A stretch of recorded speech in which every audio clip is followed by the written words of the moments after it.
Hi everyone, welcome back to my English classes. मैं हूं सरजीत भैया एंड आज फिर से मैं आप लोगों के साथ एक नया चैप्टर समझाने के लिए मैं प्रेजेंट हूं। ठीक है, I hope you are present as well. The gift of India by Sarojini Naidu बहुत सिंपल सा चैप्टर है। ठीक है, आप लोग सोचेंगे कि सरजीत भैया हर चैप्टर के सामने ही तो बोलते हैं कि सिंपल सा चैप्टर है, सिंपल सा चैप्टर है। अगर आप मेरा वीडियोस देखते होंगे तो ऑब्वियसली आपको पता है कि कितना सिंपल है इंग्लिश। ठीक है, मैं जिस तरीके से समझाता हूँ, ट्रांसलेट करके हर एक लाइन समझाता हूँ, तो आई डोंट थिंक आप लोगों को प्रॉब्लम हुआ होगा। ठीक है, इतना दिन से वीडियोस बना रहा हूँ, अभी तक कॉल्स नहीं आए हैं। दो रीजन हो सकता है, वरना मैं उतना पॉपुलर नहीं हूँ, वरना मेरा वीडियो का एक्सप्लेनेशन से सेटिस्फैक्टरी ना। चलो 50-50 मान लेते हैं, 50% इस साइड 50% उस साइड। ठीक है, लेकिन अगेन अगर आप लोगों को वीडियोस में कोई प्रॉब्लम हुआ तो please let me know how I can improve my self. मैं आप लोगों को कैसे बेटर पढ़ा सकता हूँ। एंड अगर आप लोगों को वीडियोस अच्छा लगता है तो जरूर शेयर कीजिएगा अपने फ्रेंड्स के साथ। ठीक है, it is my gift to you all. आज हम लोग देखने जा रहे हैं सरोजिनी नायडू का the Nightingale of India, the gift of India. ये पोयम में Sarojini Naidu shows the nationalistic patriotic feelings that one should have। ठीक है, वो याद दिलाती है कि the sacrifices made by the soldiers, the young soldiers during the world wars, during the time period when the Britishers had captured India। वहां पे Britishers लोग क्या करते थे कि इंडिया से तो धन संपत्ति तो लूट के लेके तो गए हैं ही, there is no denying that fact. But to top it all, the britishers, वो लोग इंडिया के हीरोज को भी लेके चले गए थे। इंडिया के जो यंगस्टर्स जो लोग थे, the Britishers took them away to fight on foreign shores. अपना लड़ाई लड़ने के लिए इंडिया का सोल्जर्स को लेके गए थे। आप लोग हिस्ट्री बुक्स में ऑलरेडी ये सब पढ़े हो। तो सरोजिनी नायडू इस पोएम में उन यंगस्टर्स को याद करती है and she calls them the gift of India. याद रखिएगा कि ब्रिटिशर लोग हम लोगों से आके लूट के लेके गए थे, so we seem to be the helpless victims. But यहां पे we stop feeling sorry for ourselves. ठीक है, हम लोगों का पावर हम लोगों के पास वापस आ जाता है, हम लोगों का जो डिग्निटी है वो वापस मिल जाता है हम लोगों को। व्हेन वी से कि जो भी हम दिए थे, whatever you have taken from us, you have not taken from us, we have given it to you as gifts। ठीक है, तो देखो कहां पे when once we used to think that the British have stolen everything from us, have taken everything from us, and now Sarojini Naidu says that no, it was a gift that we give to you। ठीक है, and you must understand कि जब gift बन जाता है ना, ठीक है, जो ब्रिटिश लेके गए थे वो लूट नहीं, वो गिफ्ट था। ठीक है, so the power comes to us, we are no longer helpless victims. ठीक है, हम लोगों का अपना डिग्निटी अपने पास फिर से वापस लौट आता है, वापस मिल जाता है। तो उसी को नजर में रख के सरोजिनी नायडू पोएम लिखती है and she reminds us of the sacrifice of the young brave soldiers. तो चलिए पोएम को स्टार्ट करते हैं। The gift of India by Sarojini Naidu.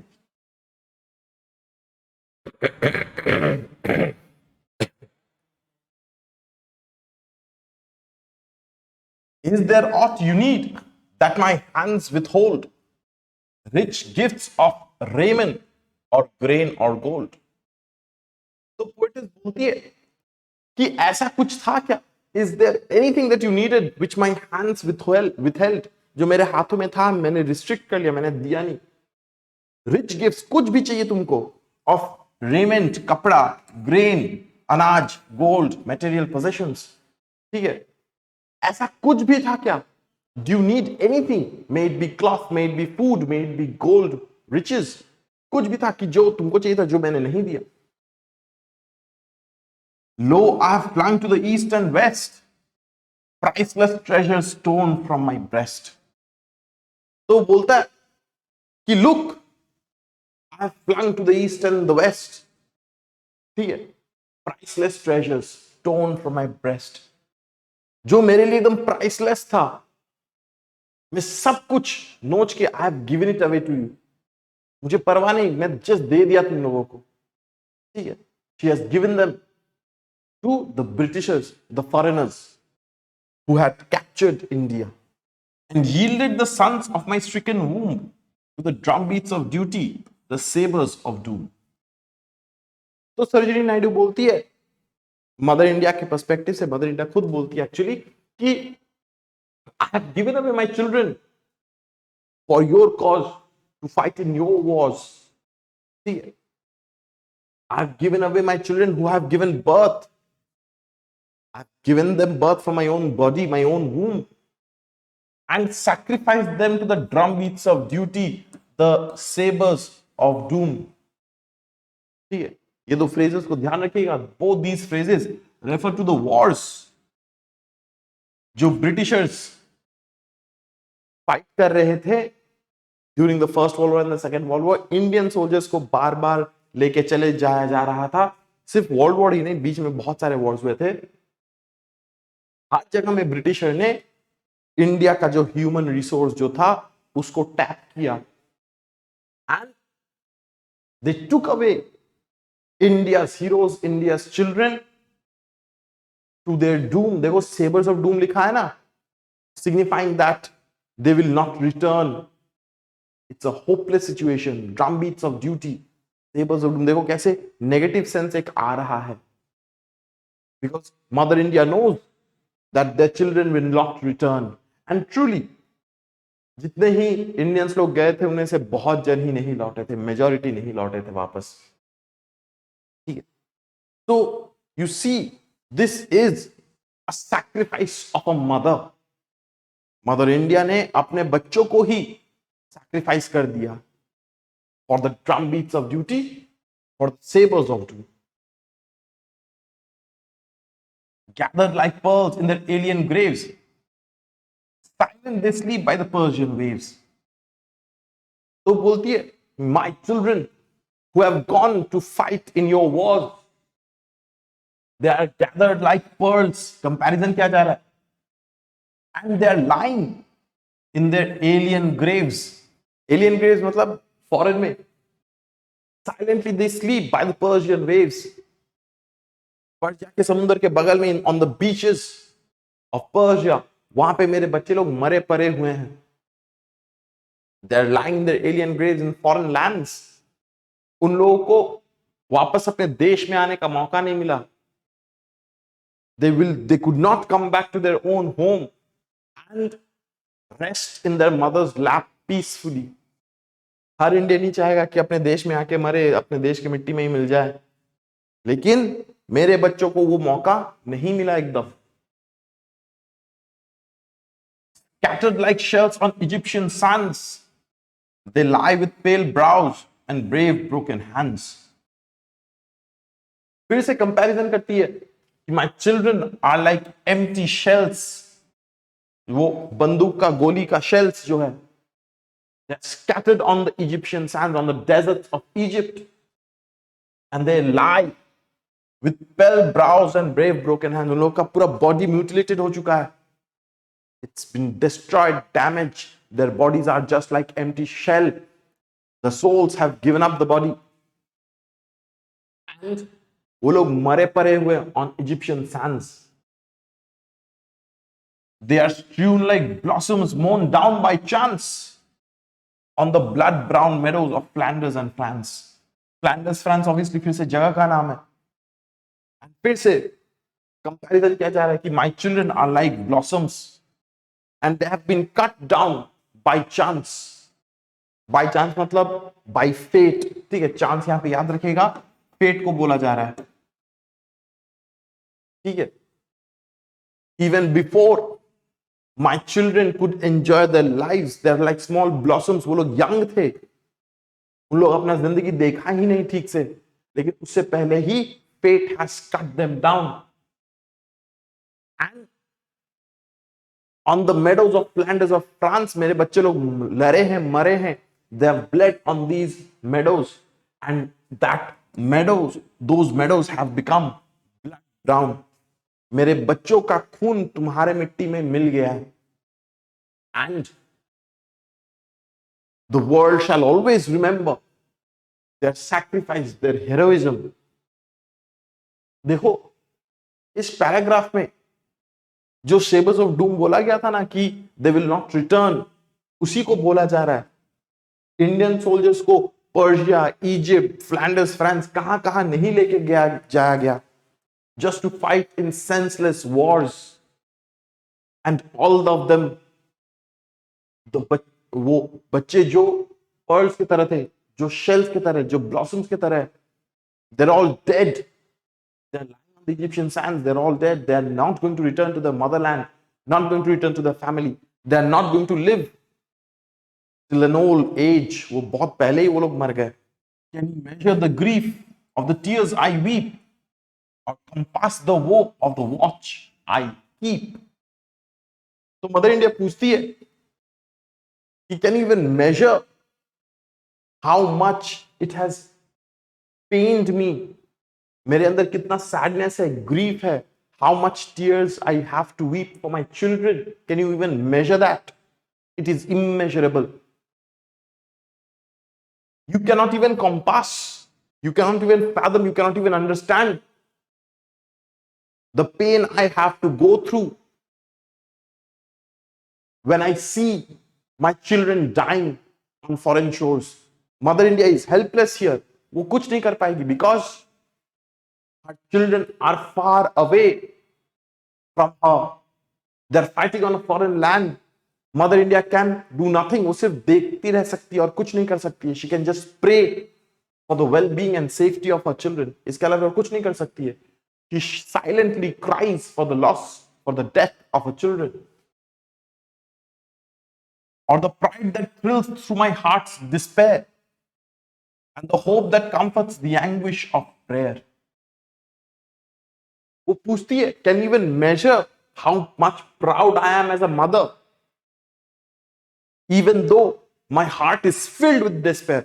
मेरा हार्ट में पूरा सैडनेस से पूरा भरा हुआ है, होपलेस सिचुएशन से पूरा भरा हुआ है, होपलेसनेस से. But despite that, I am proud of my children because they are fighting your war. तुम लोगों को आजाद रखने के लिए, तुम लोगों का कॉज को जीतने के लिए वो लोग लड़ रहे हैं, मर रहे, अपना जान दे रहे हैं. They are sacrificing themselves. She can do nothing other than pray. But obviously उनका anguish में और क्या ही कर सकती है. A mother who is seeing her children die on foreign shores, वो सिर्फ वहां पे pray कर सकती है. And there is a hope which comforts her. A hope that her children will return victorious. वो सिर्फ hope कर सकती है, इसके अलावा कुछ नहीं कर सकती. She cannot protect her children. And the far sad glorious vision I see of the torn red banners of victory. तो वो बोलती है कि I see the glorious vision. देखिए यहां पे sad and glorious दोनों एक साथ यूज हुआ है ऑक्सीमोरन के हिसाब से. वो बोलती है I see a glorious vision. It is glorious, yes, yet it is sad. Because glorious क्यों? क्योंकि my children are hoisting the flag of victory, the banners of victory. लेकिन sad क्यों? Because this victory was hard earned. ऐसे नहीं आया. उनके बच्चों ने जान गवाई, तब जाके ये विक्ट्री हाथ लगी है. इसलिए यहां पे देखिए टोन एंड रेड बोला गया है. Because the wars that they had to fight, it was not an easy one. बहुत स्ट्रगल करके, बहुत सैक्रिफाइस देने के बाद जाके ये विक्ट्री जो है वो सिक्योर हुआ है. So on one hand, Mother India feels happy, proud that her children is fighting for a good, just cause against the enemy, against the fascists. लेकिन on the other hand, she is losing her precious blossom-like children, pearl-like children. आप लोगों को I hope इतना तक अच्छे से समझ में आ गया होगा। कोई भी चीज को समझ में नहीं आएगा तो ऑब्वियसली मैं हूं, ठीक है। कुछ कुछ वर्ड जो आप लोगों को नहीं समझ में आया होगा शायद मैं बोल दिया हूं, अगर मैंने बाई चांस स्किप कर दिया तो प्लीज मुझे टेक्स्ट कर दीजिए एक बार, या कमेंट सेक्शन में डाल दीजिए, या जरूर खुद से डिक्शनरी खोल के देख ले सकते, कोई दिक्कत का बात नहीं है।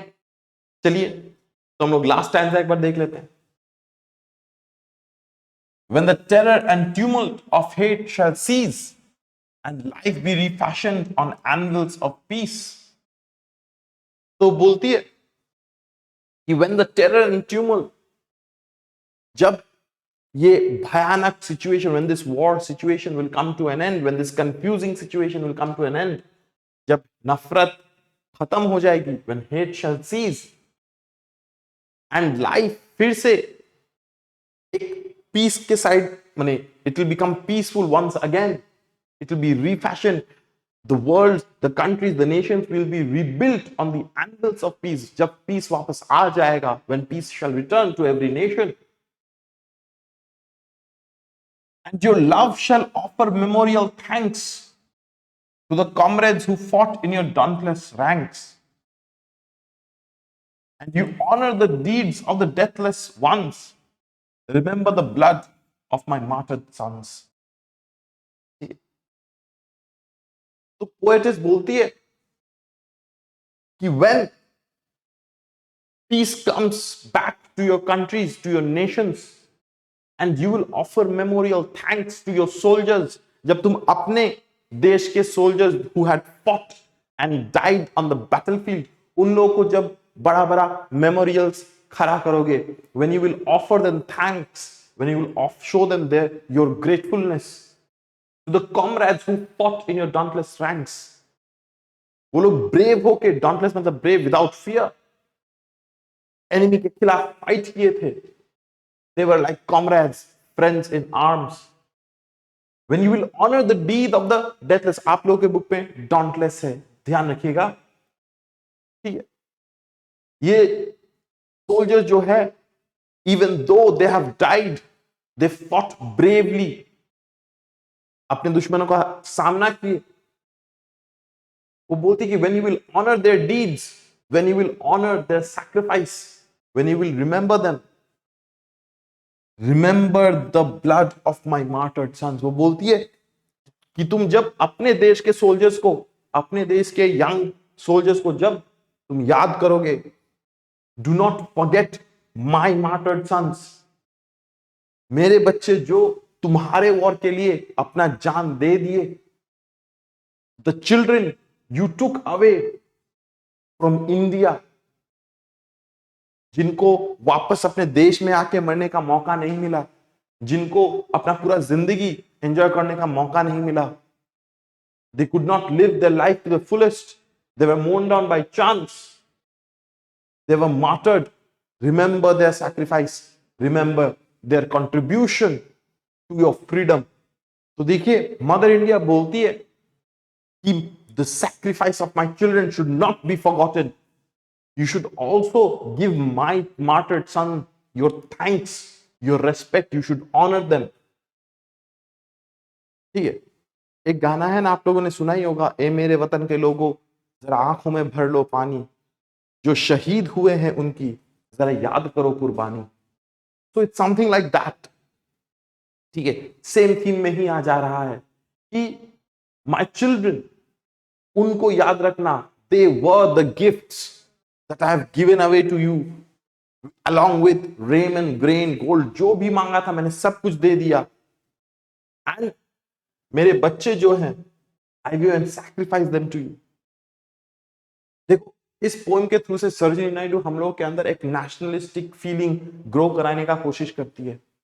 हम लोग को बोलती है, especially the foreigners who will read this poem, remember my children, remember their sacrifice. That is it for the poem. I hope बच्चा लोग आप लोग को अच्छे से समझ में आ गया होगा।